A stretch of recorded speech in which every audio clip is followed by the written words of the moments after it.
Môre, kom julle, skit op. Dis 'n nuwe week, 'n nuwe dag, 'n nuwe geleentheid om vir die Here te gaan lewe daar buite. Is lekker om weer 'n nuwe week saam met julle te begin. En ek hoop julle naweek was lekker en dat julle uitgerus het en dat ons nou weer hierdie nuwe week kan begin.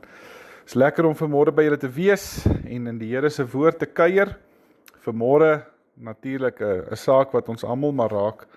Lees ek vanoggend uit Matteus 6. En daar wil ek net so vers 12, 14 en 15 aanraak. Jesus is hier besig om te bid. Hy sê, vergewe ons oortredings, soos ons ook die vergewe wat teen ons oortree.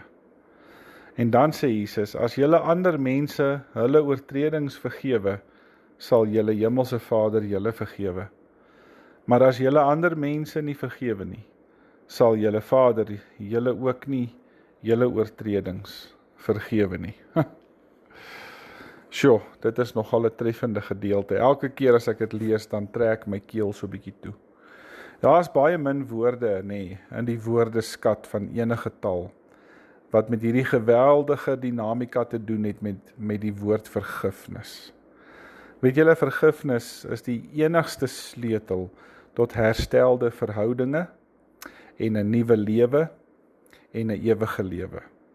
En dis eintlik wat die skrif ons leer. Dis 'n lewensbelangrike woord. Dit staan letterlik tussen die lewe en die dood. Dit staan tussen jou en my en die hemel. En dan gaan dit nie net oor my gebroke verhouding met God nie, maar ook my vertroebelde verhoudinge met my medemense. Die een teks wat die onlosmaaklike verband tussen my en God en my medemens ondubbelsinnig verklaar, is hierdie vers 14. As julle ander mense hulle sondes oortredings vergewe, dan sal julle hemelse Vader julle vergewe. Maar as julle ander nie vergewe nie, dan sal julle Vader julle ook nie vergewe nie. Ja, julle God wil graag ons sondes vergewe, en natuurlik wil ons sy vergifnis ontvang, sonder dit is ek en jy in 'n geval gedoem, maar die vraag is dan, of ons net so graag vir die mense om ons vergifnis aanbied, en of dit vir ons lewensbelangrik is om dit te doen. Want die groot gevaar is om goedkoop oor vergifnis te dink. Jesus het die prys vir ons betaal en ons sondes is klaar vergewe. Die kruis is dan ons waarborg, die kruis word ons kwitansie, maar dit is tog nie so eenvoudig nie.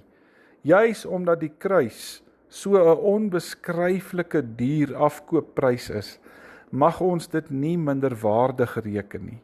As vergifnis nie langs die pad van ware berou en selfvernedering kom nie, dan is dit dalk nog nie wat die Bybel met vergifnis bedoel nie.